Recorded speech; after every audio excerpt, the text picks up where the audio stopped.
सब कुछ लेके थोड़ा डर लगा शुरुआत में भी, बट बाद में ये सोचा कि आएगा तो क्वेश्चन हमारी बुक से ही आएंगे, और जो हमने प्रैक्टिकल किया 4 साल में उन्हीं से पूछा जाएगा, उससे बाहर कुछ जाएगा नहीं। कि लोगों से ज़्यादा लोगों से आप गाइड लेते हो तो आपको हमेशा पॉजिटिव पॉइंट भी मिलेंगे या नेगेटिव पॉइंट भी मिलेंगे, इससे अच्छा आप सेल्फ मोटिवेट रहो कि हम कर लेंगे।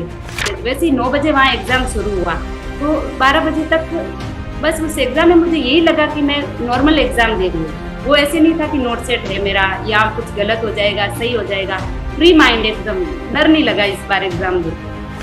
ऑफलाइन का मैं बोलूँगी नहीं उसके बारे में इतना, क्योंकि अगर आप बुक्स पढ़ते हो तो आप घर पे पढ़ सकते हो आराम से, आपको ऑफलाइन कहीं जाने की जरूरत नहीं है, आपको पैसा नहीं लगाना है। हमारे माता पिता पैसा बहुत मुश्किल से कमाते हैं।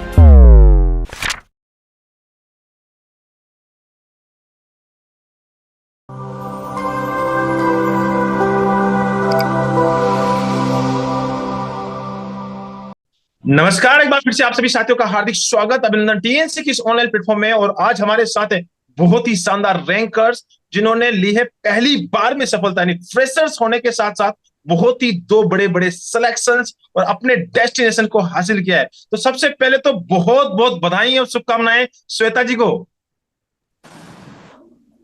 नमस्कार सर, गुड इवनिंग, थैंक्स। कैसा लग रहा है इतनी बड़ा अचीवमेंट जो आपने हासिल किया है? सर अच्छा लग रहा है। ओके, इस इंटरव्यू में आपसे बहुत सारी चीजें जानने वाले हैं, आपके एक्सपीरियंस को जानने वाले हैं, साथ ही साथ आपके संघर्ष की कहानी, आपके पूरे के पूरे जो जर्नी रही उसकी कहानी जानने वाले हैं, किस प्रकार से आपने तैयारी की, और बहुत सारे बच्चों को इस इंटरव्यू से फायदा मिलने वाला है। तो इस इंटरव्यू की शुरुआत करने वाले हैं, और इस इंटरव्यू की शुरुआत आपके अपने इंट्रोडक्शन से। सर मेरा नाम श्वेता चौधरी है, मैं राजस्थान जोधपुर से बिलोंग करती हूँ। मैंने अपनी बीएससी जो दिल्ली एम्स से किया था, और 2022 की पास आउट हूँ, 22 की। Good good good. AIIMS Delhi से आपने पास आउट है और 2022 के पास आउट है। और एम्स दिल्ली एक ऐसा प्राइम इंस्टीट्यूट है जो कि मैं बोलूंगा कि देश का सबसे बेस्ट इंस्टीट्यूट, और वहां से ही नॉर्थ सेट कंडक्ट होता है, और नॉर्थ सेट में ही आपने अच्छी रैंक को पार लगाया है। तो सबसे पहले 2022 में जब आप पास आउट हुए तो 2022 में भी एक नॉर्थ सेट हुआ था, तो क्या वो नॉर्थ सेट आपने दिया था? हाँ जी सर, सितंबर में जो 11 सितंबर को एग्जाम हुआ था वो मैंने दिया था सर। ओके, और उसमें भी आपने टीएनसी के साथ एक बहुत ही अच्छी रैंक को हासिल किया था, और इस बार भी आपने एक बहुत ही बड़ा परचम लहराया है। तो मैं ये जानना चाहता हूँ कि ये जो आप इस बार जो आपकी इतनी अच्छी रैंक आई है उसके पीछे पूरी स्ट्रेटजी बताइए कि किस प्रकार से आपने तैयारी शुरू की थी, और कब से आपके माइंड में नॉर्थ सेट का जो बीज है वो चलने लगा था और नॉर्थ सेट के बारे में सोचना शुरू किया था? हाँ जी सर मैं जब ग्रेजुएशन कर रही थी थर्ड ईयर से मैंने नॉर्थ सेट का पढ़ना स्टार्ट कर दिया था। अपने टीचर्स और जो मेरे सीनियर्स हैं उनकी गाइडेंस से पढ़ना स्टार्ट कर दिया था। मैंने थोड़ा करके स्टार्ट किया, और फिर हम अगस्त में हमें वहाँ से फ्री किया गया था हमारे कॉलेज से। फिर सितंबर में एग्जाम था, तो हमें लास्ट ईयर तो हार्डली 25 दिन मिले थे, बट उसमें भी फिर मैंने अच्छी रैंक के साथ सिलेक्शन ले लिया था, और मुझे राजकोट अलॉट हुआ। लास्ट ईयर जोधपुर की सीट थी नहीं, तो राजकोट अलॉट हो गया था। तो सितंबर में जब एग्जाम के बाद में दिसंबर में जब राजकोट में मुझे ज्वाइनिंग मिली, उस बीच तो मैंने कुछ पढ़ाई नहीं किया। फिर ज्वाइन करने के बाद में मैंने जनवरी से अपनी पढ़ाई वापस रेगुलर रखनी थी, क्योंकि मुझे लास्ट ईयर था कि मुझे जोधपुर जाना है। तो फिर मैंने जनवरी से स्टार्ट किया पढ़ाई वापस, धीरे धीरे तो कुछ टेस्ट सीरीज देखना, जो लाइव वीडियो एमसीक्यू है वो सॉल्व करना, या अपनी कुछ बुक्स पढ़ना, गाइड पढ़ना, यही कंटिन्यूस रखा सर, रेगुलरिटी। बिल्कुल, आपने मतलब दिसंबर के अंदर आपने ज्वाइन कर लिया था, और उसके बाद आपको डेस्टिनेशन आपका एम्स जोधपुर था कि भैया मुझे तो घर के नजदीक जाना है, और आप एम्स जोधपुर के रहने वाले हैं। तो आपने सोचा कि भी जोधपुर जाना है तो फिर से पढ़ना तो पड़ेगा, और पढ़ने के लिए आपने जनवरी में अपना टारगेट फिक्स कर लिया, और टीएनसी के साथ कॉम्बो प्लान के साथ आपने आगे बढ़ना शुरू किया। टीएनसी के वीडियो एमसीक्यू बैच, और साथ ही साथ आपने टेस्ट सीरीज को कंटिन्यूअसली देना शुरू किया था। रोजाना आप टेस्ट सीरीज दे रहे थे, और रोजाना हमेशा आगे बढ़ते रहते, और इस रैंक के साथ आपने अपना जो मन में जो एम्स था वो आप इस बार हासिल कर लिया। तो बहुत बहुत शुभकामनाएं हैं, बहुत ही अच्छा अचीवमेंट आपने हासिल किया है। मैं ये जानना चाह रहा हूँ कि आप जब एग्जाम देते थे, तो रोजाना जब एग्जाम देते थे और रोजाना कंटिन्यूसली प्रैक्टिस कर रहे थे, तो मन में कहीं ना कहीं डर लगता है कि यार मैं इतना पढ़ रहा हूँ और पेपर कैसे आएगा, पेपर के बारे में एक वो रहता है कि हमेशा यार सिलेक्शन होगा कि नहीं होगा, ऐसे डिप्रेसिव माहौल बार बार आते रहते हैं। तो मैं आपसे जानना चाहूंगा कि उस माहौल से अपने आप को कैसे बाहर निकालते थे? सर, लाइक जब बीच में पता चला कि जून में एग्जाम होने वाला है नोट सेट का, और ये भी बताया गया था दिल्ली एम्स के द्वारा कि साल में 2 बार हो सकता है नोट सेट, तो हमने उससे ये भी आया था कि कुछ चेंजेस आएंगे क्वेश्चन पेपर में, सब कुछ लेके थोड़ा डर लगा शुरुआत में भी, बट बाद में ये सोचा कि आएगा तो क्वेश्चन हमारी बुक से ही आएंगे, और जो हमने प्रैक्टिकल किया 4 साल में उन्हीं से पूछा जाएगा, उससे बाहर कुछ जाएगा नहीं। तो धीरे धीरे अपना सेल्फ मोटिवेशन बना के रखा बस, कि लोगों से ज्यादा लोगों से आप गाइड लेते हो तो आपको हमेशा पॉजिटिव पॉइंट में मिलेंगे या नेगेटिव पॉइंट में मिलेंगे, इससे अच्छा आप सेल्फ मोटिवेट रहो कि हम कर लेंगे, कोई ना, पेपर आएगा, बुक्स आएगा, हम कर लेंगे। ओके, बहुत अच्छी बात है, और आपने एक बहुत ही शानदार लाइंस को बताया कि भैया खुद से सेल्फ मोटिवेशन रखना है, और बहुत ही अच्छी बात बताई। जब आप टीएनसी के साथ लगातार बढ़ रहे थे और रोजाना एग्जाम दे रहे थे और एग्जाम हॉल में चले गए, तो वहां पे कुछ सिमिलरिटीज? हाँ सर, सिमिलरिटी तो ये थी कि जब हम मॉर्निंग में, एक तो हमारा 9 बजे का टाइम था राजकोट एम्स में, जनरल ड्यूटी लगती है 9 बजे, हम जाते ही टेस्ट सीरीज करते थे 10:30 बजे तक करके, और उसके आंसर देख के फ्री हो जाते थे। वैसे ही 9 बजे वहाँ एग्जाम शुरू हुआ, तो 12 बजे तक बस उस एग्जाम में मुझे यही लगा कि मैं नॉर्मल एग्जाम दे रही हूँ, वो ऐसे नहीं था कि नोट सेट है मेरा या कुछ गलत हो जाएगा सही हो जाएगा, फ्री माइंड एकदम, डर नहीं लगा इस बार एग्जाम में। गुड गुड, बहुत अच्छी बात बताइए कि एक माइंडसेट, एक बायोलॉजिकल क्लॉक्स जो होती है वो फिक्स हो जाती है। रोजाना आप टीएनसी के टेस्ट दे रहे हैं, सुबह 9 बजे आप हमेशा उसी समय पर टेस्ट दे रहे हैं, तो आपकी बायोलॉजिकल क्लॉक उसी हिसाब से सेट हो जाती है कि हाँ यार पेपर देना है, रोज हमें पेपर एग्जाम को फेस करना है। बड़े बड़े टीएनसी के अंदर भी क्वेश्चंस आ रहे हैं, वो वहीं के एग्जाम में भी बड़े बड़े क्वेश्चंस आ रहे हैं, सिमिलरिटीज लगभग सेम होती है, तो आपको डर तो बिल्कुल खत्म ही हो जाता है और कंटिन्यूसली चलता रहता है, और एक बहुत ही अच्छा अचीवमेंट। मैं आपसे ये जानना चाह रहा हूँ कि आप दिल्ली एम्स से पास आउट हैं, और दिल्ली एम्स से बहुत बड़ी एक टफेस्ट ट्रेनिंग भी होती है, और इस बार टफेस्ट पेपर भी आया है, तो उसका भी बहुत बड़ा फायदा मिला है। बहुत सारा एक फायदा मिलता ही मिलता है, चारों एंगल से हर जगह से फायदा मिलता है, तो बहुत ही अच्छी बात है। मैं ये चीज और जानना चाहता हूँ, बुक्स, ये जो अमूमन बहुत सारे बच्चों का रहता है कि यार कौन सी बुक पढ़ूं, कैसे पढ़ूं, कौन सी बुक पढ़ूं, कैसे पढ़ूं, ये बहुत बच्चों के क्वेश्चन है। और वैसे हम लोग बहुत अच्छी गाइड्स करते हैं, लेकिन टॉपर्स से जानना चाहते हैं कि टॉपर्स बताएं कि उन्होंने कौन कौन सी बुक्स को रेफर किया है। मैंने अपना जो आपको बीएससी के टाइम पे जो हमें बुक्स बताई गई थी, जैसे मेड सेट्स का हो गया, ओबीसी का हो गया, वो बुक्स आप फॉलो करो। सबसे पहले आप बुक्स पढ़ोगे तो उससे बहुत फायदा होगा, आपकी थ्योरी एक बहुत स्ट्रॉन्ग हो जाएगी। उसके बाद में आप अगर टेस्ट सीरीज लेते हो, जैसे मैंने टीएनसी का टेस्ट सीरीज लिया, उससे आपका ये होता है कि इस टॉपिक से ये क्वेश्चन आएंगे, इस टॉपिक से ये क्वेश्चन बन सकता है, तो आपको वो क्लियर हो जाता है। हम वापस जाके भी देखते थे उस बुक में कि अच्छा ये लाइन से ये क्वेश्चन बना है, तो उससे क्या होता है कि आपकी थ्योरी तो स्ट्रॉन्ग थी और फिर आपको उससे क्वेश्चन हैंडल करने भी आ गए। क्योंकि इस बार जो नोटशीट में जो प्रायोरिटी बेसिस क्वेश्चन आए बड़े बड़े, हम उसको देख के ही डर जाता है।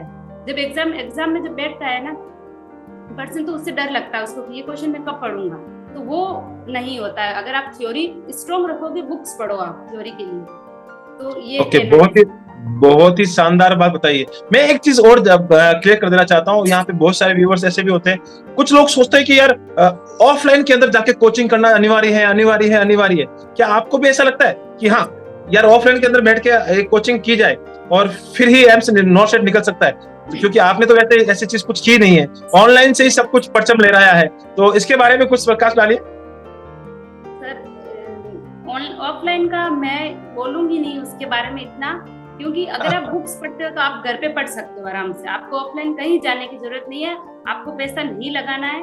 हमारे माता पिता पैसा बहुत मुश्किल से कमाते हैं, तो आप अगर 4 साल रेगुलर रख के अपनी पढ़ाई करते हो तो आपको ऑफलाइन तो कोचिंग लेने का कोई फायदा नहीं होता है। बिल्कुल, और बहुत ही अच्छी बात बताई। मैं तो इवन यहाँ पे हम किसी की बुराई नहीं चाहते और हम किसी भी करना भी नहीं चाहते। बहुत बच्चों का बेस होता है, वो ऑफलाइन भी जाते हैं, ऑनलाइन भी करते हैं, लेकिन बहुत सारे ऐसी बातें बोलती कि ऑफलाइन में बैठना जरूरी है, ऑफलाइन के अंदर ये होना जरूरी है, ऑफलाइन के अंदर ये करना जरूरी है। तो उन बच्चों के लिए भी ये बहुत बड़ा एक सजेशन है और बहुत बड़ा एक रोल मॉडल है कि ऑफलाइन से भी हटके ऑनलाइन में भी एक बहुत बड़ा करामात किया जा सकता है और दूर बैठे आप बहुत बड़ा एक अचीवमेंट ले सकते हैं। बहुत ही अच्छी बात बताई। एक चीज मैं और जानना चाहता हूं और वो बहुत ही इंपॉर्टेंट है।